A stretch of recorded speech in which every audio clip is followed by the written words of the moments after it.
Welcome to Get Academy Plus. So today we are going to start a new discussion on the starting of the DC machines. In the previous lecture we have discussed about the basic theory of the starters which are required to start the DC machine.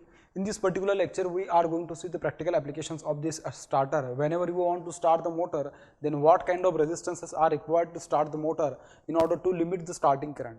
तो इसके लिए देखिए अपन ने उसके ऊपर जितने भी numericals रहेंगे स्टार्टर के ऊपर वो सारे के सारे अपन सॉल्व करने वाले। पहले मैं बेसिक न्यूमेरिकल से शुरू करूंगा, मतलब स्टार्टिंग के टाइम पे अपन को जो रेजिस्टेंस का वैल्यू जिस तरीके से वैरी करने की जरूरत पड़ती है उसके बारे में हम बात करेंगे। ठीक है, देखिए उसके लिए मैंने सबसे पहला जो एग्जांपल लिया, एग्जांपल में देखिए क्या लिखा है। क्वेश्चन 1 जो दिया है उसमें लिखा है उसने 240 वोल्ट डीसी सीरीज मोटर।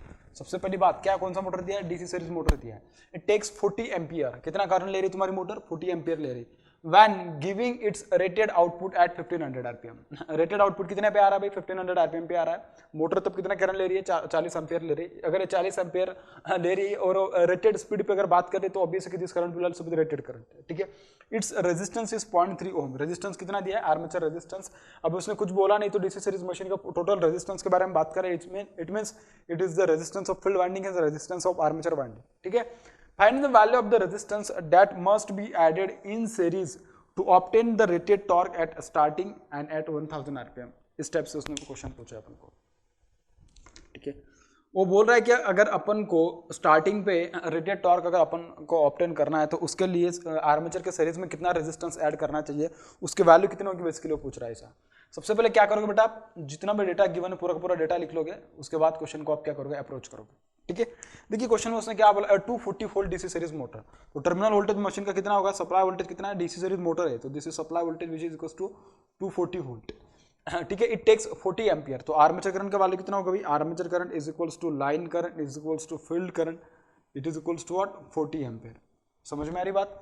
ठीक है, एंड इट्स रेटेड स्पीड कितना दिया? 1500 RPM. So this is speed which is equals to what? 1500 RPM.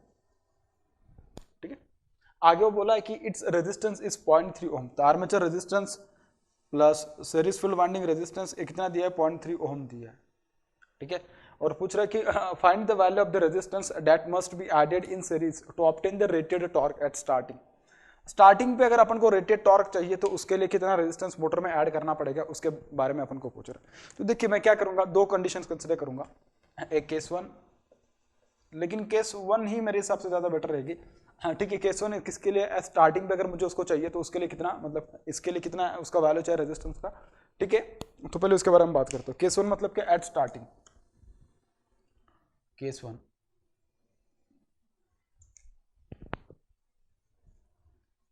Eight starting. देखिए सिंपल बात है, बहुत ही सिंपल कंसेप्ट है। देखिए आपके पास डायनेमिक इक्वेशन क्या होता है मशीन का? E B is equals to K phi omega Y, इस टाइप से होता है। ठीक है, स्टार्टिंग की बात की जा रही है और स्टार्टिंग की बात की जा रही है तो उसमें उसने बोला है if at starting T start is equals to, क्या बोल रहा हूं, T start is equals to 2 rated चाहिए तो उसके लिए आर्मेचर करंट कितनी चाहिए?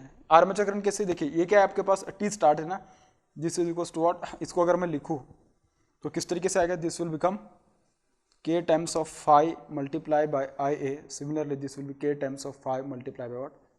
आई ए। अब ये कैसी रहेगी? This will be I rated current, और ये कैसी रहेगी आपके पास? This will be starting current, this will be what? Starting current. इस टाइप से रहेगा बेटा, बिल्कुल। देखिए यहाँ से क्या कैंसिल हो जाएगा? फाइव के से के कैंसिल हो जाएगा और ये क्या बन जाएगा आपके पास? अब कुछ मेंशन नहीं किया उसने कि जो कर्व मशीन फॉलो करने वाली, whether it is a magnetization curve is linear वगैरह, ऐसा कुछ बोला नहीं है। तो मैं मान के चलूंगा कि मैं curve is going to what? Linear. अगर मेरा कर्व लीनियर होने वाला है तो phi is directly proportional to armature current I A for DC series motor, for what? DC series motor. ये याद रखना आप लोग। ठीक है, अगर ऐसा है तो इसकी वजह से होगा क्या? That's why I A square is equals to what? ये हो रहेगा स्टार्टिंग पे I A start is equals to what? I A rated. I A start is equals to what? I A rated. इस टाइप से होने वाला बेटा। ठीक है, that's why I A start कितना चाहिए अपन को? आई ए रेटेड के बराबर चाहिए। कितना चाहिए? आई ए रेटेड के बराबर चाहिए। अगर आप इस इक्वेशन को अगर थोड़ा अच्छे से देखिए तो देखिए इसमें आई रेटेड का वैल्यू अपन को दिया है कि नहीं दिया है? बिल्कुल, देखिए कितना दिया है? 40 एम्पीयर। सर उसने कहा बोला कि रेटेड है भाई, एट रेटेड आउटपुट बोला है उसने, तो ऑब्वियस है कि जो मोटर की करंट होगी कौन सी होगी, रेटेड करंट होगी, क्योंकि रेटेड करंट पे ही तो रेटेड आउटपुट आएगा ना, समझ में आ रही बात, इस टाइप से। तो इसके लिए इसका मतलब क्या, जो आई स्टार्ट बन जाएगा उसका वैल्यू कितना बन जाएगा, I start is equals to 40 ampere, I start is equals to what, 40 ampere, इस टाइप से होएगा। ठीक है, आई ए की इक्वेशन क्या होती है भाई, I A is equals to what, I A is equals to V T minus E B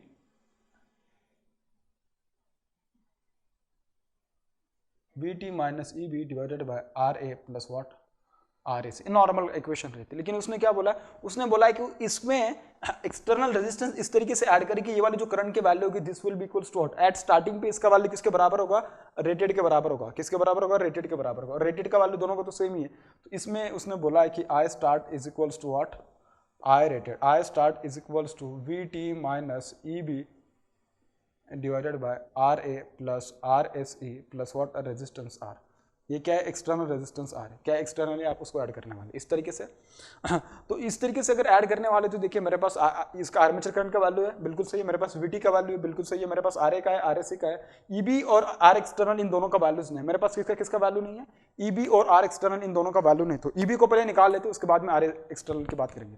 देखिए ईबी क्या रहेगा भाई, EB is going to be equals to what, EB is going to be equals to k times of 5 multiply by what, omega n, k times of 5 multiply by what, omega n।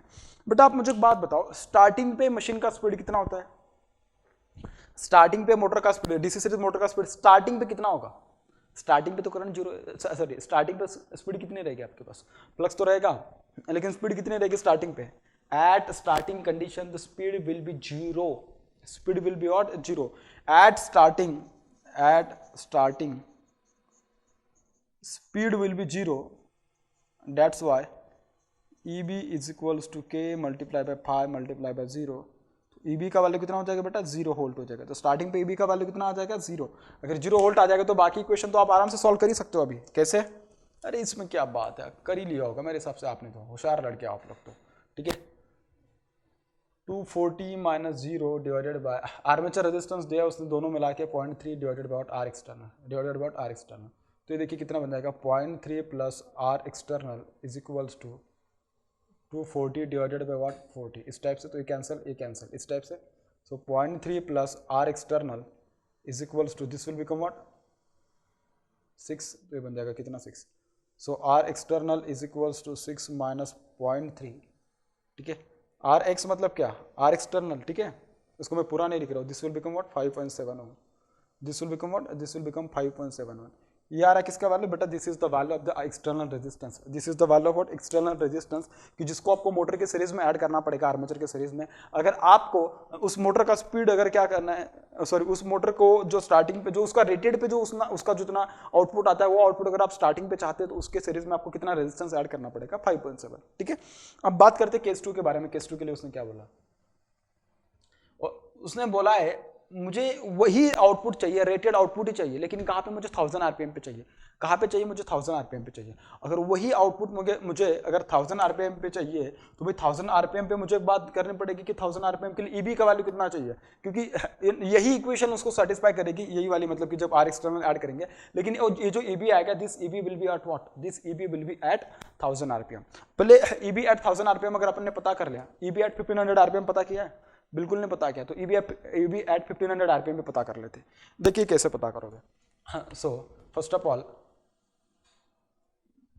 EB at 1500 RPM at, अरे यार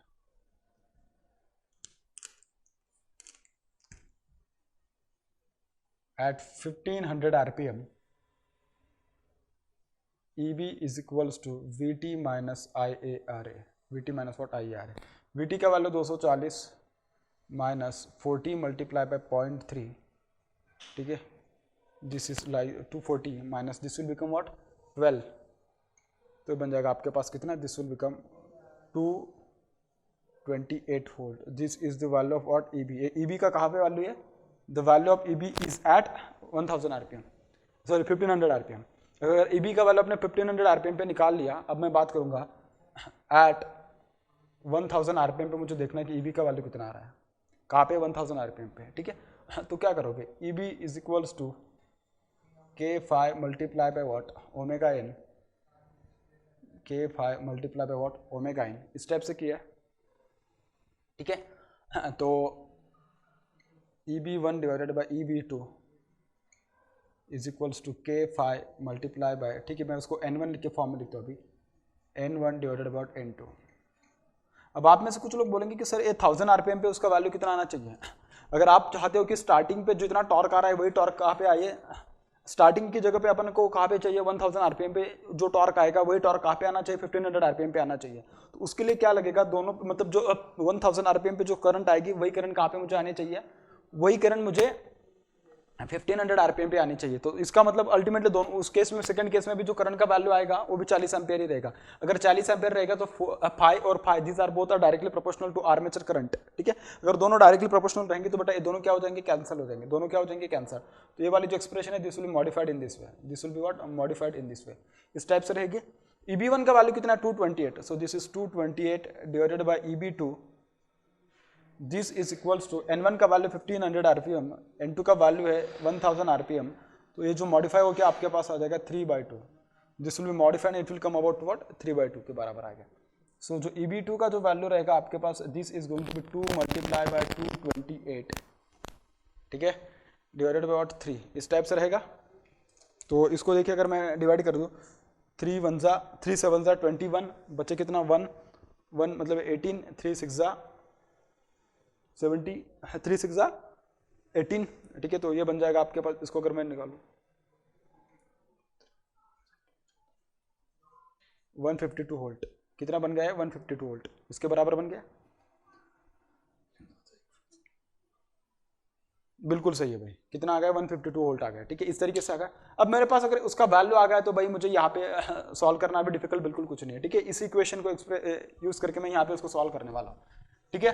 तो देखिए अब मुझे क्या करना है, बिल्कुल सेम यही वाला एक्सप्रेशन है, बस मुझे यहाँ पे क्या करना पड़ेगा, EB का वैल्यू पुट करना पड़ेगा, कितना है 152 वोल्ट है, कितना है 152 वोल्ट है।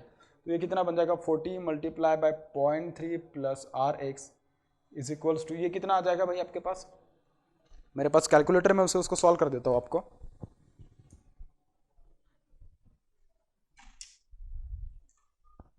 हाँ 240 माइनस 152, इसका वैल्यू आ रहा है भाई 88, कितना आ रहा है इसका value 88, so this will become 88। तो ये आ जाएगा 0.3 plus RX is equals to 88 divided by 40, तो ये आ जाएगा आपके पास कितना, दिस डिवाइडेड बाय 40, 2.2, कितना 2.2 ओहम आ रहा है। So this will B 0.3 plus RX, तो RX का जो वैल्यू रहेगा आपके पास कितना रहेगा 2.2 माइनस 0.3, तो ये रहेगा आपके पास 1.9 ohm, this will become what 1.9 ohm, ये रहेगा आपके पास R एक्सटर्नल का वैल्यू, ठीक है। तो एक्सटर्नली आपको जो मोटर में रेजिस्टेंस ऐड करना होगा उसका वैल्यू रहेगा 1.9 ओहम। अगर आप 1000 RPM पे भी वही टॉर्क चाहते कि जो आपको 1500 RPM पे आया था, ठीक है। तो बहुत आसान क्वेश्चन है, इसमें डिफिकल्टी बिल्कुल मुझे नहीं लगता कि इसमें आपको कहीं पर डिफिकल्टी फेस हुई होगी, ठीक है, क्योंकि बहुत आसान है और सिंपल तरीके से ऐसे क्वेश्चन को अटेम्प्ट कीजिएगा। बात करेंगे अपन अभी नेक्स्ट क्वेश्चन के बारे में, ठीक है। देखिए बात करें अभी क्वेश्चन नंबर 2 के बारे में, क्या बोला इस क्वेश्चन में उसने, देखिए उसने बोला 120 volt DC shunt motor has an armature resistance of 0.2 ohm, कितना दिया armature resistance 0.2 ohm, brush voltage drop of 2 volt, the rated full load current is 75 ampere, full load current कितना दिया है rated 75 ampere, calculate the current at the instant of starting as a percentage of full load current, starting पे कितनी current आएगी उसके value उसने पूछा है, और उसने पूछा है कि it current is required in the percentage of full load current, ठीक है, percentage of full load current के फॉर्म में उसने पूछा है। The value of starting resistance to be connected to limit the starting current to 150% of its rated output, उसने क्या पूछा है सेकंड केस में, the value of the starting resistance, resistance का वैल्यू पूछा है R external to be connected to limit the starting current to 150% of its rated current, ठीक है, बहुत आसान है, जैसे इसके पहले एग्जांपल सॉल्व किया उसी की तरह लग रहा है। देख लेते क्या क्या दिया उसने, फिर बाद में अपन उसके बारे में बात करेंगे क्वेश्चन को सॉल्व करना है। सप्लाई वोल्टेज कितने दी है 120 वोल्ट, डीसी शंट मोटर की सप्लाई वोल्टेज, आर्मेचर रेजिस्टेंस कितना दिया है 0.2 ohm, this is the armature resistance. Brush voltage drop कितने दिए उसने, ब्रश वोल्टेज ड्रॉप जो दिया उसने it is given as 2 volt दिया है ना, brush voltage drop of 2 volt, और इसने अभी ये जो दिया है पूरे के पूरे ब्रश वोल्टेज ड्रॉप दिया है, ठीक है, पर ब्रश, अगर ऐसा कुछ बोला नहीं उसने, ठीक है।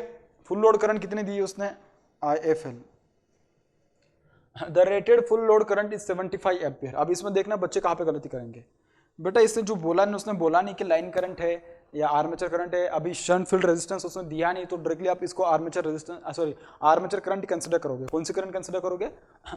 आर्मेचर करंट कंसिडर करोगे, क्योंकि उसने कुछ बोला ही नहीं ना कि whether this current is the armature current और it is a line current. ठीक है, अगर कुछ मेंशन ही नहीं तो अभी से आप उसको आर्मेचर करंट कंसिडर करोगे, और लोड के हिसाब से जो चेंज होगा that will be armature current. समझ में आ रही बात? ठीक है, और उसने आगे पूछा आगे पूछा उसने calculate the current at the instant of starting. Starting पे उसने करंट पूछी है as a percentage of full load current. तो फुल लोड करंट कितना दिया? 75 एम्पियर। तो स्टार्टिंग करंट को पूछा उसने इसके परसेंटेज के फॉर्म में। ठीक है, पहले तो स्टार्टिंग के लिए निकाल लेते हैं। जैसा इसके पहले मैंने सॉल्व किया था उसी तरीके से आपको यहाँ पे भी अप्लाई करना है। दो अलग अलग केसेस दिए हैं। केस 1 के लिए स्टार्टिंग के लिए पहले उसको निकालते हैं। एट स्टार्टिंग बेटा क्या होगा आपको पता है? इसके पहले मैं सॉल्व किया ये वाला एग्जाम्पल। एट स्टार्टिंग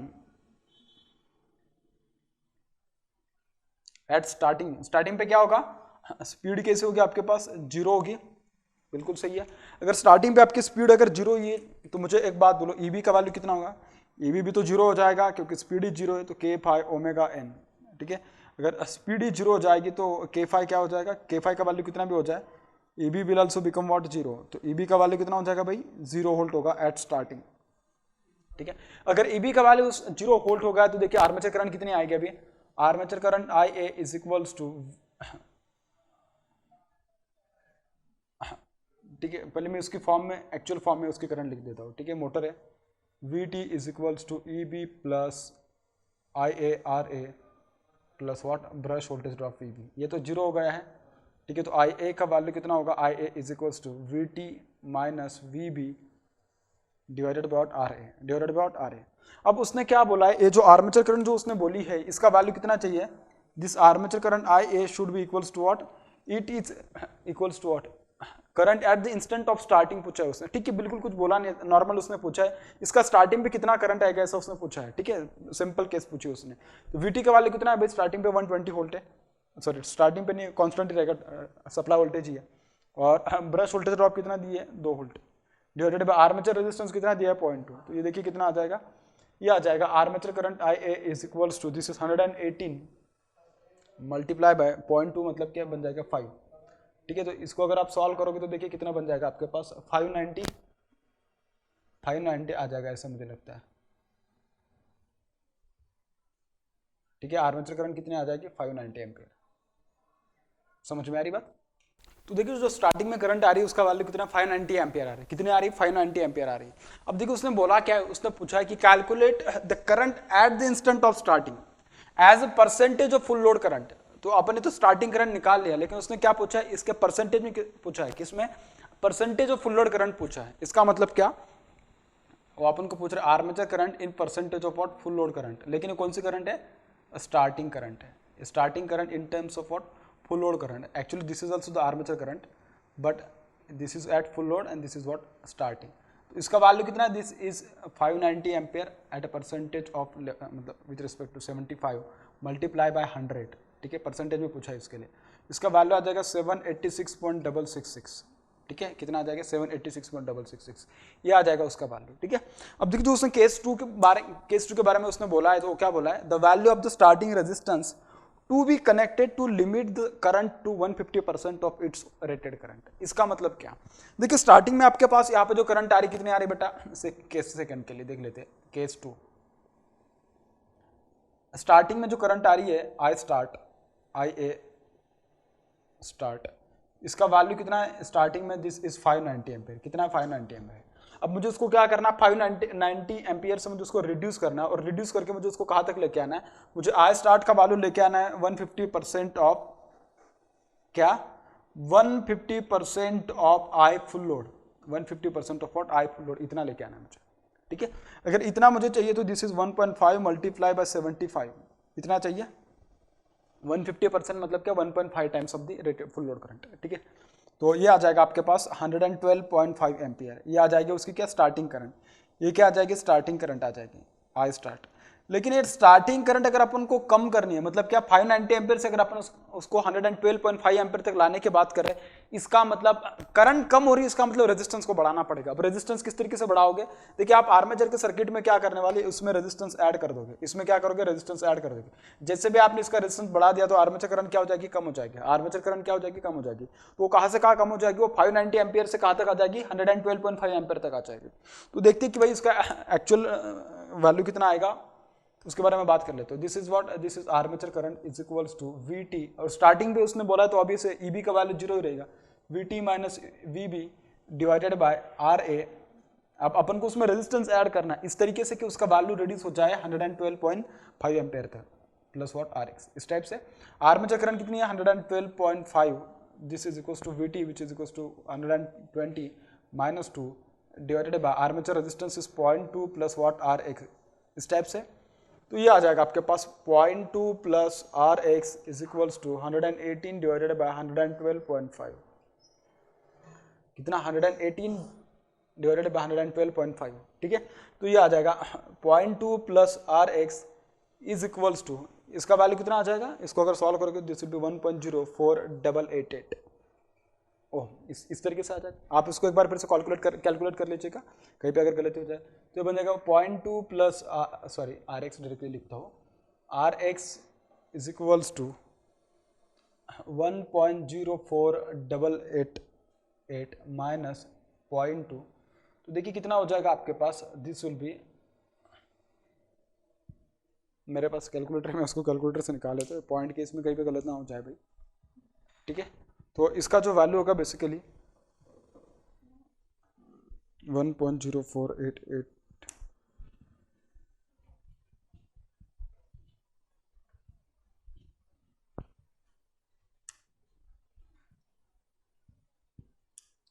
0.8488, देखिए 0.8488 ohm, this is the value of starting resistance, this is what, this is the value of starting resistance which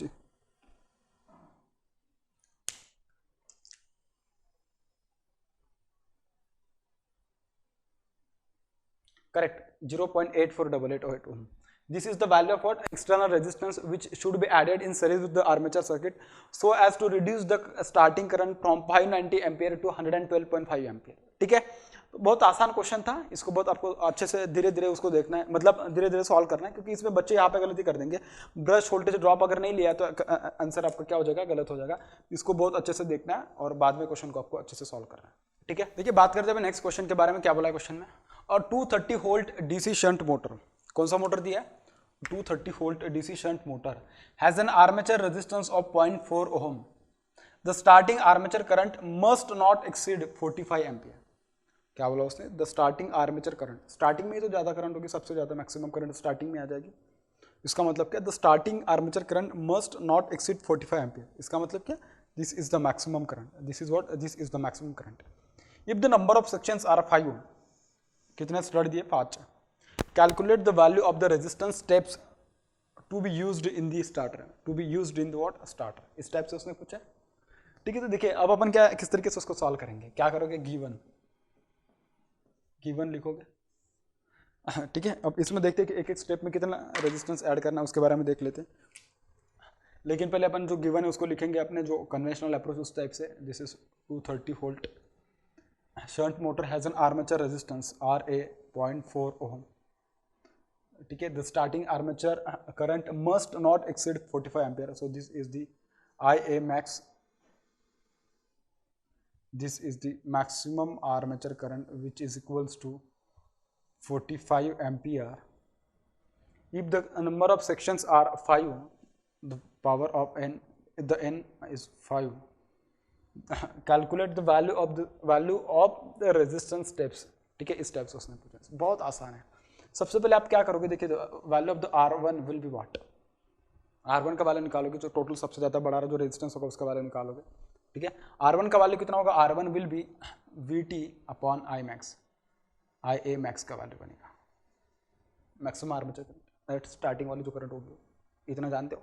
Vt का वैल्यू कितना है, Vt is 230 volt, so this is 230 divided by maximum armature current कितनी, 45 ampere, तो इसका जो value बनेगा आपके पास कितना बनेगा, this is nothing but 230 divided by 45, ये बनेगा 5.11 ओम।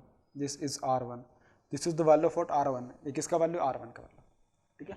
Now the ratio of the maximum current to minimum current और the ratio of R1 to R2, उनकी वैल्यूज किस तरीके से लिखी जाती है, gamma is what, the ratio of Imax to Imin, the ratio of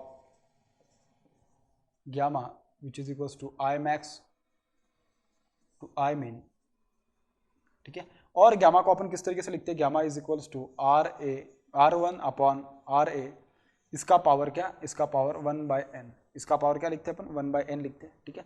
और दोनों साइड अगर मैं मल्टीप्लाई मतलब कि स्क्वायर कर दूं या दोनों साइड से मैं क्या करूंगा, उनकी पावर n ले लूं तो डायरेक्टली मुझे वहां से भी उसका वैल्यू मिल जाएगा, ठीक है। लेकिन अपन उसका वैल्यू देखिए किस तरीके से निकालेंगे, R1 का वैल्यू अपने पास है, ठीक है, तो बस उसमें वैल्यूज पुट कर दे, n का वैल्यू पता है 5 है, R1 का वैल्यू अपने निकाला भी 5.111 है, RA का वैल्यू पता है 0.4 ओम है, करेक्ट है। वैल्यूज पुट करने 5.111 डिवाइडेड बाय 0.4 और इसका पावर कितना 1/5, तो उसको सॉल्व करते हैं अभी, देखिए उसका वैल्यू कितना आने वाला है, दिस इज 5.111 डिवाइडेड बाय 0.4, ठीक है, इसकी power 0.2, 1/5 is nothing but what 0.2, तो ये आ जाएगा 1.664। जो ग्यामा आ रहा है भाई उसका वैल्यू कितना आ रहा है, the value of gamma is equals to 1.664, ये आ जाएगा ग्यामा का वैल्यू। अगर आपके पास ग्यामा आ गया है तो आप आराम से अगर चाहिए तो आप क्या निकाल सकते हो, आई मिनिमम भी निकाल सकते हैं, लेकिन आई मिनिमम की जरूरत नहीं है। उसने पूछा क्या अपन को, the value of resistance steps, क्या पूछा है, रेजिस्टेंस स्टेप्स के बारे में पूछा उसने, ठीक है। तो देखिए मैं पहले क्या है ना R1 का वैल्यू निकालता हूँ, R1 तो निकाल लिया पहले मैं, पहले मैं R2 का वैल्यू निकालूंगा, R3 का, R4 का, R5 का, R6 का, उसके बाद उसमें स्मॉल R1, R2, R3 इनके वैल्यूज निकालेंगे। देखिए कैसे, R2 क्या होगा, R2 is going to be equals to R1 divided by what, gamma steps रहेगा। R3 का वैल्यू क्या होगा, R3 will be equals to what, R2 divided by gamma, ठीक है, इस टाइप से निकालेंगे अपन। This is going to be, R1 का वैल्यू क्या है, R1 है 5.111, R1 ये क्या है, ग्यामा का वैल्यू 1.664, इस टाइप से है अपने पास, ठीक है। तो यहाँ से आ जाएगा आपके पास क्या, R2, क्या आ जाएगा R2, तो देखिए उसका वैल्यू निकालते फिर 5.111 डिवाइडेड बाय 1.664, तो इसका जो वैल्यू होगा 3.071 ओम, ये आ जाएगा R2 का वैल्यू। सिमिलरली अगर मैं R3 का वैल्यू निकालूं तो देखिए उसका वैल्यू किस तरीके से आ जाएगा, तो R3 का जो वैल्यू बनेगा आपके पास, this is going to be equals to 1.664 से उसको डिवाइड करना है 1.8458, क्या 1.8458 ओम, ये आ जाएगा आपके पास R3 का वैल्यू। सिमिलरली अगर मैं R4 का वैल्यू अगर पूछूं तो R4 is going to be equals to what, R3 divided by gamma, ठीक है, तो ये आ जाएगा आपके पास। R3 का वैल्यू कितना है आपने निकाला अभी, 1.8458 डिवाइडेड बाय 1.664, ठीक है। तो जो R4 का जो वैल्यू आएगा, इसका वैल्यू देखिए कितना आने वाला है, 1.664, 1.1093 ओम, ये आ जाएगा क्या, R4 का वैल्यू, किसका वैल्यू आ जाएगा, R4 का। सिमिलरली अगर मैं R5 का वैल्यू निकालूं तो R5 is equals to what, it will be equals to R4 divided by gamma, this will be equals to 1.1093 divided by 1.664, तो यहाँ से जो उसका वैल्यू आएगा R5 का, तो देखिए उसका वैल्यू कितना आ जाएगा, 1.664 से अगर उसको डिवाइड किया जाए, इसका वैल्यू बनेगा 0.666 ओम, ये आ जाएगा R5 का वैल्यू। और अगर मैं R6 का वैल्यू पूछूं तो देखिए R6 कैसे निकालोगे, R6 is equals to what, R5 divided by gamma, तो R5 का वैल्यू कितना है, 0.666 डिवाइडेड बाय 1.664, तो यहाँ से जो आपके पास R6 का वैल्यू आने वाला है, तो R6 का वैल्यू देखिए किस तरीके से आने वाला है, R6 विल बी, ये आपके पास स्टेप रेजिस्टेंस है, ठीक है। जब मैंने आपको समझाया था तो उस टाइम पे मैं सारी बातें आपको पढ़ाया था, ठीक है। इस टाइप से। अब अपन को क्या है ना, एक स्टेप, दूसरा स्टेप, तीसरा स्टेप, इनके बीच का रेजिस्टेंस देखना, R1 और R2 इन दोनों के बीच में कितना रेजिस्टेंस है वो मुझे देखना है, क्योंकि जब मैं मेरा जो स्टार्टर का जो मतलब कि जो मूविंग जो हैंड होता है, जब मैं उसको मूव करता हूँ, तो जब मैं उसको R1 से R2 के बीच में लेके जाऊंगा तो उस टाइम पे कितना रेजिस्टेंस कम होगा, R2 से जब मैं R3 पे लेके जाऊंगा तब कितना रेजिस्टेंस कम होगा। अब जो छोटे छोटे जो रेजिस्टेंस है उन दोनों के बीच का डिफरेंस, मतलब R1 और R2 इन दोनों के बीच का डिफरेंस जो रेजिस्टेंस का, उसका वैल्यूज अपन को अभी डिटरमाइन करना है, ठीक है। तो वो वाला एक्चुअली स्टेप रेजिस्टेंस है आपके पास। तो मैं सबसे पहले बात करूंगा भाई किसकी, R1 की बात करूंगा, किसकी बात करूंगा मैं, R1 की बात करूंगा, ठीक है। मैं उसको स्मॉल रेजिस्टेंस R1 दिखाता हूँ। R1 is nothing but what, R1 minus what, R2, इस टाइप से रहने वाला है। R1 कैपिटल R1 का वैल्यू कितना है, कैपिटल R1 है आपके पास 5.111 माइनस 3.071 माइनस व्हाट 3.071।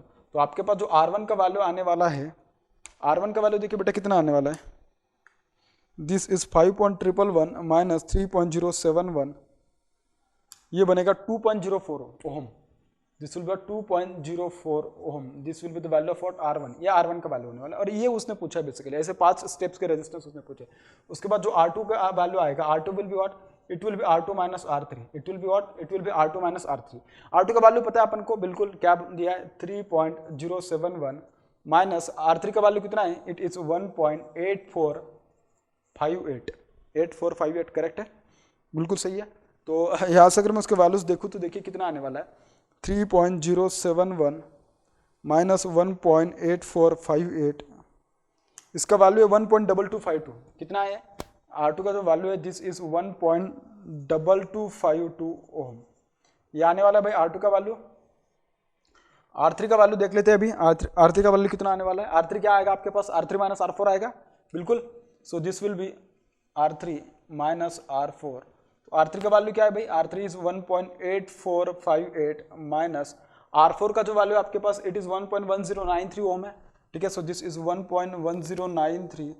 तो आपके पास जो उसका वैल्यू आएगा basically, this will B 1.8458 minus 1.1093, this will B 0.7365। R3 क्या आने वाला है, R3 विल बी 0.7365 ओम, ये आ जाएगा क्या, R3 का वैल्यू। किसका वैल्यू आने वाला है, R3 का। अब सिमिलरली मुझे किसका वैल्यू पता करना है भाई, R4 का वैल्यू पता करना है। किसका पता करना है, R4 का। तो R4 कैसे निकालोगे, जिस तरीके से आप इन सारी चीजों के वैल्यूज निकाले हैं इस तरीके से निकालोगे। This will be what, this will B R4 minus R5 and this will B, R4 का वैल्यू क्या आपके पास, R4 का तो वैल्यू आपको पता है 1.1093 माइनस R5 का वैल्यू कितना, 0.666, दिस इज 0.666। तो यहाँ से जो आपके पास R4 का जो वैल्यू आएगा भाई, this will be what, this will B 1.1093 minus 0.666, तो ये आ जाएगा 0.44433, कितना, 0.44433, ये आ जाएगा आपके पास R4 का वैल्यू। किसका वैल्यू आएगा, R4 का वैल्यू, ठीक है। अब मुझे पूछा क्या, मुझे R5 के बारे में पूछा है, तो R5 क्या होगा, R5 is equals to R5 minus what, R6, इस टाइप से रहेगा। तो R5 का वैल्यू क्या है भाई, 0.666 माइनस R4 का वैल्यू 0.4, दिस इज 0.666 माइनस 0.4, इसका जो वैल्यू आएगा कितना आ जाएगा, 0.266 आ जाएगा शायद, करेक्ट, 0.266 आ जाएगा। तो R5 का जो वैल्यू आएगा आपके पास कितना, 0.266 ओम, इतना आ जाएगा। तो देखिए जो स्टेप रेजिस्टेंस उसने पूछे थे ना आपको, तो बेसिकली स्टेप रेजिस्टेंस देखिए, क्योंकि देखिए आपके पास जो ये ना कि देखा जाए तो ये इस टाइप से है,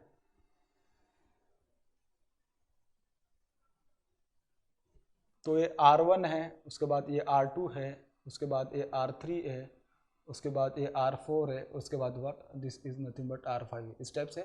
जब आपके पास जो हैंड है, अगर मतलब कि जो हैंडल है कि जो आपने स्टार्टिंग में जहां पे रखा है, तो पूरा का पूरा रेजिस्टेंस सर्किट में आएगा, ठीक है। जब आप उसको, आपके पास जो है ना कि मतलब अगर देखा जाए तो उसके स्टड देखिए, ये वाले स्टड है उसके बेसिकली अगर देखा जाए तो, ठीक है, इस टाइप से। जब आप हैंडल अगर सपोज R1 पे रखोगे तो पूरा का पूरा रेजिस्टेंस जो है पूरा का पूरा सर्किट में आने वाला है। अगर आप R2 पे रखोगे तो R2 के आगे जितना भी सर्किट में, उसके आगे जितना भी रेजिस्टेंस है पूरा का पूरा सर्किट में आने वाला है। अगर आप R3 पे हैंडल रखोगे तो जो पूरा का पूरा उसके आगे का रेजिस्टेंस है पूरा का पूरा सीरीज में आने वाला है आर्मेचर के, ठीक है। सिमिलरली ये वाला जो रहेगा वो पूरा का पूरा उसके आगे आएगा, ठीक है। तो मुझे उसने पूछा कि ये वाला जो एक स्टेप है इसका वैल्यू है R1, ये जो है इसका वैल्यू कितना है R2, ये जो इसका वैल्यू कितना है R3 है, ये जो इसका वैल्यू कितना बेटा R4 है। अगर आप देखोगे ना तो जब R1 से R2 R3 R4 R5 देखेंगे तो देखिए R1 का वैल्यू ज्यादा होगा, R2 का उससे कंपैरिजन में थोड़ा कम होगा, उसके बाद R3 का थोड़ा कम होगा, उसके बाद R4 का थोड़ा कम होगा, R5 का सबसे कम होगा, आप देख लेना। सबसे देखिए R1 का सबसे ज्यादा है, उसके बाद R2 का, उसके बाद मतलब कम कम होते जा रहे हैं बेसिकली देखा जाए तो। R1 का सबसे ज्यादा, उसके बाद थोड़ा कम इसका, थोड़ा कम इसका, उसके बाद थोड़ा कम इसका, थोड़ा कम इसका, और सबसे कम इसका। ठीक है, मतलब जैसे जैसे आप हैंडल को मूव करते जाओगे आर्मेचर टर्मिनल से, एक्चुअल जो आर्मेचर टर्मिनल से वहां तक लेके जाओगे, तब तक आपको दिखाई देगा कि जो एक्सटर्नल रेजिस्टेंस आप उसके सीरीज में ऐड कर रहे हैं वाया स्टार्टर, ठीक है, तो उसका वैल्यू कम कम होते जाएगा। ठीक है, स्टार्टिंग में सबसे ज्यादा रेजिस्टेंस इसके लिए उसको नजर आने वाला है आर्मेचर करंट को, क्योंकि स्टार्टिंग में करंट बहुत ज्यादा होगी। उस स्टार्टिंग करंट को कम करने के लिए आपको थोड़ा ज्यादा रेजिस्टेंस सर्किट में ऐड करना बहुत ज्यादा जरूरी है। समझ में आ रहा है? तो इस टाइप से अपन को सारे के सारे न्यूमेरिकल्स जो होंगे इसके ऊपर बहुत आसान होते हैं, बस आपको पता चलना चाहिए वो क्या करेगा। बेसिकली मैक्सिमम करंट दे देगा और मिनिमम करंट दे देगा, तो दोनों का रेशियो ले लिया तो आपको वहां से गामा मिल जाएगा। जैसे आपके पास गामा आ गया तो आप बहुत सारी चीजें देखिए, मैक्सिमम करंट दे दी तो मैक्सिमम करंट कैसे आप ये करोगे, तो वहां से आपको R1 मिल जाएगा, RA तो दे दिया होता है मोस्ट ऑफ द केसेस में। तो बहुत सारे तरीके होते हैं कि जहां से आप इस टाइप के एग्जांपल्स को अप्रोच कर सकते हो, उसको फॉरवर्ड मतलब उसको सॉल्व कर सकते हैं आगे देखा जाए तो। ठीक है, तो बहुत सिंपल वे होता है, बस उसको आपको एक सिंपल बात रखनी है और कैलकुलेटर हाथ में रखना है, क्योंकि ये वाले जो न्यूमेरिकल से उसको सॉल्व करना है तो विदाउट कैलकुलेटर पॉसिबल नहीं है। ठीक है, थोड़ा स्लोली कैलकुलेशन करना, क्योंकि चांसेस होते हैं कि उसमें गलती हो सकती है। मैं हर एक न्यूमेरिकल के बारे में थोड़ा इसके लिए बताता हूँ आपको, क्योंकि जहाँ पे गलती, इसके पहले जब मैं स्टूडेंट था और तब मैं जब सॉल्व करता था तो उस टाइम पे मेरी ओर से जो गलती होती थी, मैं चाहता हूँ कि वो गलती आपसे ना हो, इसके लिए सारे न्यूमेरिकल के बाद में थोड़ा इसके बारे में डिस्कस करता हूँ। ठीक है, बात करते हैं नेक्स्ट न्यूमेरिकल के बारे में। देखिए, बात करते हैं नेक्स्ट क्वेश्चन के बारे में। क्या बोला है क्वेश्चन में? देखिए, उसने क्वेश्चन में बोला 20 kilowatt 500 volt DC shunt motor having 90% full load efficiency has 40% armature copper losses of its full load losses। अच्छे से समझना स्टेटमेंट क्या बोला उसने। having 90% full load efficiency, this shunt motor has 40% armature copper losses। armature copper losses कितने? 40% of full load losses. जो total full load पे जितने लॉसेस आएंगे, मतलब इनपुट पावर आउटपुट पावर, इन दोनों के बीच में जो टोटल डिफरेंस आएगा, वो जो टोटल लॉसेस है उसका 40% जो लॉसेस होंगे, those losses will be armature copper losses. ठीक है, उसने बोला calculate the resistance value of a 4 section starter suitable for limiting the starting current between 120% to 200% of full load current. Assume the field resistance of 250 ohm. ठीक है, मैं जिस तरीके से उसको अप्रोच करा उस तरीके से देखना, बहुत धीरे धीरे सारी चीजें अपन उसमें ऐसे डिराइव करके चलेंगे। क्वेश्चन बहुत अच्छा है। ठीक है, देखिए क्या करोगे, सबसे पहले गिवन लिखोगे, क्या दिया है। ठीक है, देखिए बोला क्या, 20 kilowatt 500 volt DC shunt motor दी एक्चुअली। तो देखिए आउटपुट पावर कितना दिया, आउटपुट पावर दी उसने 20 किलोवाट। जो रेटिंग दी होती है बेटा, वो रेटिंग किसकी होती है? नेम प्लेट रेटिंग जो होती है actually, those are nothing but the rated output parameter. ठीक है, सो 20 किलोवाट क्या उसका आउटपुट पावर है। एफिशिएंसी कितना दिया है? 90%, this is equals to what? 0.9। 40% armature copper losses दिए उसने, so PCU is equals to 0.4 times P losses, total losses actually. ठीक है, और उसने बोला है क्या? I starting actually I max और I mean, this is equals to 1, this is 120%, this is 1 multiplied by full load current, this is what? This is 200 times of full load current। इस type से दिया। ठीक है, तो देखिए अब अपन उसको किस तरीके से अप्रोच करेंगे। सबसे पहले क्या करोगे बेटा? इनपुट पावर निकालोगे। तो इनपुट पावर कैसे निकालोगे? Input power P in is equals to what? Output power upon efficiency. Output power upon what? Efficiency. Output power कितना दिया? 20 डिवाइडेड बाई एफिशिएंसी कितनी है? 0.9, मतलब 90%। तो इसका जो वैल्यू आएगा आपके पास, this will be 20 divided by 0.9, this is nothing but 22.22 P in, this is kilowatt। इस तरीके से this is the input power, this is what? This is nothing but the input power। इस तरीके से आ रहा है आपके पास इनपुट पावर। आगे अगर देखा जाए तो देखिए आपके पास इनपुट पावर आ गया, तो आप लाइन करंट भी निकालोगे बिल्कुल। तो P in is equals to what? DC shunt motor, तो this will become VT multiply by what? IL। इस टाइप से आ जाएगा। मैं यहाँ पे डीसी शंट मोटर का डायग्राम में निकाल देता हूँ, क्योंकि यहाँ पे चांसेस है कि बच्चे गलती करेंगे, क्योंकि उसमें देखना मैं जब आगे बताऊंगा तो लाइन करंट निकालेंगे, आर्मेचर करंट निकालने में थोड़ा हो सकता है कि गलती होने के चांसेस होते हैं। हो सकता है आप लोग उसको आराम से निकाल भी लोगे, अच्छे से सॉल्व भी कर लोगे, लेकिन जितना ज़्यादा हो सके उतना ज़्यादा आप उसको क्या कीजिएगा ना, ट्राई कीजिएगा, उसको करेक्ट सॉल्व करने की कोशिश कीजिएगा। ठीक है, तो यहाँ पे आपके पास जो आ जाएगा, this will become back EMF EB this is armature resistance R A, this is the field winding resistance R F which is equal to 250 volt. Supply voltage आपके पास कितने है, दिस इज 500 वोल्ट है। एंड आर्मेचर रेजिस्टेंस कितना है आपके पास, it is equals to, armature का रेजिस्टेंस उसने दिया है क्या, आर्मेचर के रेजिस्टेंस के बारे में कुछ भी मेंशन नहीं है भाई। तो देखिए आगे किस तरीके से उसको प्रोसीड करेंगे, पता तो चल ही जाएगा आर्मेचर रेजिस्टेंस, इतना डिफिकल्ट भी नहीं कि अपन उसको नहीं पता कर पाएंगे। 500 वोल्ट सप्लाई वोल्टेज और फील्ड करंट का वैल्यू कितना है, फील्ड रेजिस्टेंस का वैल्यू 250 एम्पियर 250 ओहम। तो इसमें जो करंट जाएगी this will be 500 divided bye 250, 2 ampere current इधर जाएगी, ठीक है। अब देखिए क्या करेंगे, अपन को आई एल का वैल्यू पता करना है। तो पी इन का वैल्यू देखिए कितना है, पी इन का वैल्यू अपन को क्या पता करना है। तो पी इन कितना दिया है, this is 22.22, this is 22.22 multiply by 10 to the power 3, this is equals to 500 multiply by I L. तो यहाँ से जो आपके पास लाइन करंट जो आएगी आपके पास, क्या बोल रहा हूँ मैं, जो लाइन करंट आएगी आपके पास, this will be 44.44 ampere, 44.444 ampere step से आ जाएगी लाइन करंट। अगर मेरे पास लाइन करंट आ गया तो मैं आर्मेचर करंट आराम से निकाल लूंगा, कितना, आर्मेचर करंट तो आराम से निकाल लूंगा। कैसे, देखिए आपके पास क्या होता है, line current is equals to armature current plus what, field current. इसका वैल्यू क्या है आपके पास 44.444, this is equals to armature current plus what, field current which is equals to 2 ampere. So armature current का जो वैल्यू हो जाएगा this will become 42.444 ampere.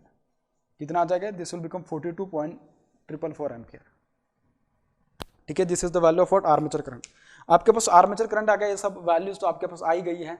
अब अपन को क्या पता करना है, 40% जो उसने बोला है कि फुल लोड कॉपर लॉसेस जो आने वाले हैं, actually the armature copper losses और 40% of full load losses. Full load losses मतलब क्या, इनपुट पावर आउटपुट पावर, इन दोनों के बीच में जो भी कुछ डिफरेंस है, those are the full load losses. क्योंकि इनपुट तो आपका रेटेड ही है, आउटपुट भी आपका रेटेड है, ऑब्वियसली जो लॉसेस रहेंगे those will also be rated losses. So total losses, PT losses is equals to input power minus what, output power, ठीक है। तो इनपुट पावर आपके पास है 22.222 माइनस 20 किलोवाट में, this will become what, 2.222 kilowatt. These are nothing but what, these are nothing but the total losses, these are nothing but the what, total losses. ये आ जाएंगे आपके पास क्या, टोटल लॉसेस आने वाले 2.222 किलोवाट, इस स्टेप से आ जाएंगे आपके पास। अब ये अगर अपने पास आ गए हैं तो देखिए अब अपन क्या करेंगे, अभी इन लॉसेस के 40% लेना है अपन को। क्या बोल रहा हूं मैं, इन लॉसेस के 40%, ठीक है। तो 0.4 मल्टीप्लाई बाय 222, अब मैं उसको वॉट में कर दिया। तो देखिए आपके पास जो आर्मेचर लॉसेस आएंगे पी ए, ठीक है, या पीसीयू में कर देता हूं, this will become what, PCU loss, this will become 0.4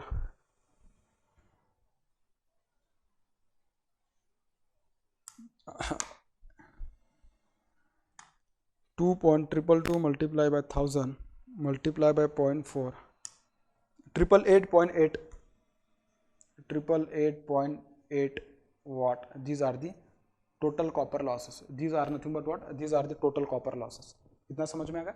अब मुझे क्या करना है, आर्मेचर रेजिस्टेंस फाइंड करना है। तो आर्मेचर रेजिस्टेंस किस तरीके से फाइंड करोगे, पी ए, या ठीक है मैं पीसीयू लिख देता हूँ उसको, copper losses, PCU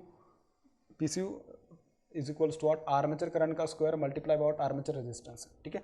PCU total losses कितने हैं, 888.8 is equals to armature current कितना है 42.444, इसका square multiply by armature resistance. तो यहाँ से जो आपके पास आर्मेचर रेजिस्टेंस का वैल्यू आएगा, तो देखिए जिस डिवाइडेड बाय 42.444 इसका स्क्वायर, तो ये आ जाएगा आपके पास 0.4933 0.4933 ओम, ये आ जाएगा आपके पास क्या, आर्मेचर का वैल्यू, आर्मेचर रेजिस्टेंस का वैल्यू। तो देखिए भाई बात करते हैं अपन कैलकुलेशन ऑफ गामा के बारे में, the ratio of maximum current to minimum current के बारे में, ठीक है, इस टाइप से। लेकिन देखिए एक बात शायद मैं गलत बोल दिया बीच में, उसके लिए सॉरी, कि देखिए उसने जो बोला है ना स्टार्टिंग करंट के बारे में बात कर रहा है बेटा, एक्चुअली किसके बारे में, स्टार्टिंग करंट के बारे में। तो starting current between 120% to 200% of full load, ठीक है। तो स्टार्टिंग करंट मतलब क्या, जो मोटर जो करंट ड्रॉ कर रहे हैं ना उस करंट, तो मतलब स्टार्टिंग करंट तो यही से आएगा आपके पास, मतलब क्या लाइन करंट ही बनेगी आपके पास, क्या बनेगी, लाइन करंट ही बनेगी। अगर लाइन करंट ही बनेगी तो मुझे एक बात बोलिए, अगर आपके पास स्टार्टिंग करंट अभी यहाँ पे अपन को अभी चाहिए, तो स्टार्टिंग करंट देखिए किसे लिखोगे, तो gamma will be, gamma is the ratio of what, I max upon I minimum, I max upon what, I minimum इस टाइप से.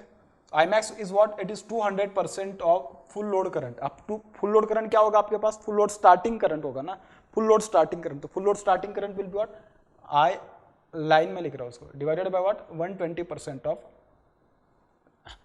लाइन करंट, मतलब स्टार्टिंग करंट ही होगा बेसिकली उसको देखा जाए तो इसका वैल्यू कितना आ जाएगा, दिस विल बिकम 5/4 या 5/4 नहीं, this will become 5/3. 5/3 is nothing but 1.667. इस टाइप से आ जाएगा आपके पास है. ठीक है, कहीं पे गलती हो रही है क्या अपन की, नहीं तो बिल्कुल नहीं, 5/3 आएगा ना, 20 डिवाइडेड बाय 12, यस करेक्ट 1.667. तो गामा का वैल्यू कितना आएगा, दिस इज 1.667. ये आ जाएगा क्या गामा का वैल्यू. अगर गामा का वैल्यू आ गया तो अपन को अभी ना सेक्शन रेजिस्टेंस निकालने के लिए इनिशियल जो रेजिस्टेंस होता है, मैक्सिमम रेजिस्टेंस की, जो आपको स्टार्टिंग करंट को लिमिट करने के लिए आप उसको यूज करोगे, तो स्टार्टिंग के लिए जो रेजिस्टेंस लगेगा उसका वैल्यू सबसे ज्यादा होगा, क्योंकि उसको सबसे ज्यादा करंट है स्टार्टिंग में जिसको कम करना होता है. तो उसका जो वैल्यू रहेगा that will be R1. R1 is equals to what, this is terminal voltage VT divided by what, starting current I starting, and this will be what, starting कहाँ से हो रही है, स्टार्टिंग करंट कहाँ से ले रहा हो, this is going to be what, starting current है. ठीक है, तो स्टार्टिंग करंट आपके पास कितनी है, उसने बोला 200 times of what, 200% of the full load current. तो this will be what, this will be 500 divided by 200 times, मतलब twice of full load current. कितनी उसके स्टार्टिंग में कितनी करंट आ रही है आपके, उसके पास 44.444 आ रहा है. So this is 44.444. तो जो ये आपके पास जो करंट आने, जो सॉरी जो रेजिस्टेंस का वैल्यू आएगा, देखिए देखते हैं कि उसका वैल्यू कितना आने वाला है. तो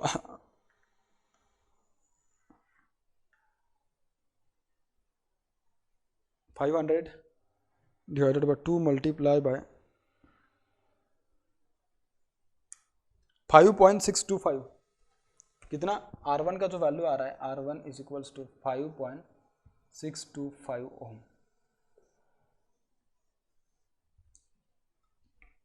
ठीक है, एक बार फिर से चाहे तो मैं उसको कैलकुलेट कर लेता हूँ. 500 डिवाइडेड बाय 2 मल्टीप्लाई बाय 44.444, 5.625. ये आ रहा है किसका भाई, R1 का वैल्यू आ रहा है. किसका वैल्यू आ रहा है, R1 का आ रहा है. ठीक है, अब अपन के पास R1 का वैल्यू आ गया है. आगे देखते हैं कि देखिए भाई उसमें जो जो कुछ वैल्यूज की अपन को जरूरत पड़ने वाली है, कि बिल्कुल सही है 120%, 200% of full load current. Okay ठीक है, तो देखिए अब अपन को R2 का वैल्यू पता करना है. तो R2 कैसे पता करोगे आप, कैसे पता करोगे R2? R2 is nothing but what, R2 is equals to R1 divided by gamma, R1 divided by gamma. R1 का वैल्यू है 5.625 डिवाइडेड बाय दिस इज 1.667. तो यहाँ से जो उसका वैल्यू आएगा अपने पास, दिस इज इक्वल्स टू 1.667, उसका वैल्यू है 3.374 ओम. यहाँ गया R2 का वैल्यू. तो R3 is equals to what, R2 divided by gamma. R2 का वैल्यू है 3.374 डिवाइडेड बाय 1.667. इसका जो वैल्यू आएगा अपने पास, इसका जो वैल्यू आएगा that will B 1.667. This is 2.0242 ओम. ठीक है, R4 का जो वैल्यू आएगा, this will B R3 divided by gamma. This is 2.024 divided by 1.667. तो इसका जो वैल्यू आने वाला है आपके पास, दिस इज 1.2142 करेक्ट. R5 का वैल्यू निकाल लेते हैं. R5 is equals to R4 divided by gamma. ठीक है, this is going to be equals to 1.2142 divided by 1.667. तो ये जो आएगा आपके पास, this divided by what 1.667, this is 0.728, this is what 0.728 ohm. ये आ जाएगा आपके पास क्या, R5 का वैल्यू. किसका वैल्यू आ जाएगा, R5 का. आपके पास R5 आ गया, R1 आ गया, R2 आ गया, R3 आ जाएगा. लेकिन अपन को क्या पूछा, सेक्शन रेजिस्टेंस. तो R1 क्या आ जाएगा, R1 जो रहेगा इन दोनों के बीच का रेजिस्टेंस, R2 इन दोनों का बीच का रेजिस्टेंस, R3 इन दोनों के बीच का resistance, and R4 will be the resistance in दोनों के बीच का. ठीक है, तो R1 का वैल्यू क्या होगा, R1 is equals to R2 minus R1. अब देखिए मेरे पास यहाँ पे जगह नहीं, मैं तो डायरेक्टली यहाँ पे इन दोनों का डिफरेंस ले रहा हूँ, ठीक है। तो आप समझ सकते हो उस बात को, ठीक है। इसके पहले के वीडियो में मैंने मतलब इसके पहले के न्यूमेरिकल में मैंने उसको बहुत ज़्यादा अच्छे लेवल पे मैंने एक्सप्लेन करके बताया था कि दोनों के बीच में क्या डिफरेंस आता है बेसिकली, ठीक है। तो ये जो आएगा आपके पास, दिस विल बी 5.625 माइनस 3.374, तो ये आ जाएगा 2.251, कितना आएगा ये, दिस विल बी 2.251 ओम। उसके बाद जो R2 रहेगा that will be the difference of R2 minus R3, sorry ये R1 माइनस R2 एक्चुअली,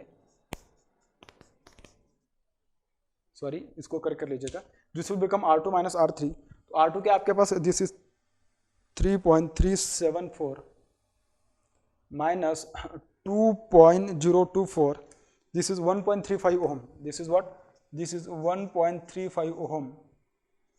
उसके बाद जो R3 है उसका वैल्यू होगा R3 माइनस R4, तो R3 क्या है आपके पास, it is 2.024 minus R4 is 1.2142, तो ये आ जाएगा आपके पास 2.024 minus 1.2142, this is 0.8098, this is what 0.8098 ohm, this is the value of R3 and R4 is the difference between R5 minus R4 minus R5, R4 minus R5। तो ये जो आएगा आपके पास इन दोनों का बीच का डिफरेंस आएगा, this will be 1.2142 minus 0.728, this is the difference of between this two, this is 0.4862 ohm. तो देखिए ये जो सेक्शन रेजिस्टेंस थे उसके वैल्यूज अपन ने यहाँ से निकाल दिए, लेकिन उसके लिए अपन को थोड़ा बेसिक देखना पड़ा। क्वेश्चन बहुत अच्छा था, उसमें बहुत अच्छे लेवल पे उसने बात करी थी, क्वेश्चन का स्टेटमेंट भी बहुत अच्छे से बनाया था उसने, क्योंकि उसमें अपन को 2-3 चीजें एक्स्ट्रा फाइंड करने की जरूरत पड़ी। और ऐसे क्वेश्चन जब अपन सॉल्व करेंगे तो इसमें क्या होता है ना, कंसेप्ट बहुत अच्छे तरीके से बिल्ड होता है और उसमें बहुत सारी चीजें अपन को एक ही क्वेश्चन में देखने के लिए मिलती है। तो आई होप कि आपको क्वेश्चन समझ में आया होगा। इससे रिलेवेंट जितने भी बातें मैंने करी है, जहाँ पे गलती होने के चांसेस है, वो सारे मिस्टेक्स आप अच्छे से पकड़िएगा, सो दैट जो next numerical relevant to this topic अपन सॉल्व करेंगे उसमें आप इस टाइप की गलती बिल्कुल नहीं करोगे, ठीक है। बात करते हैं नेक्स्ट क्वेश्चन के बारे में।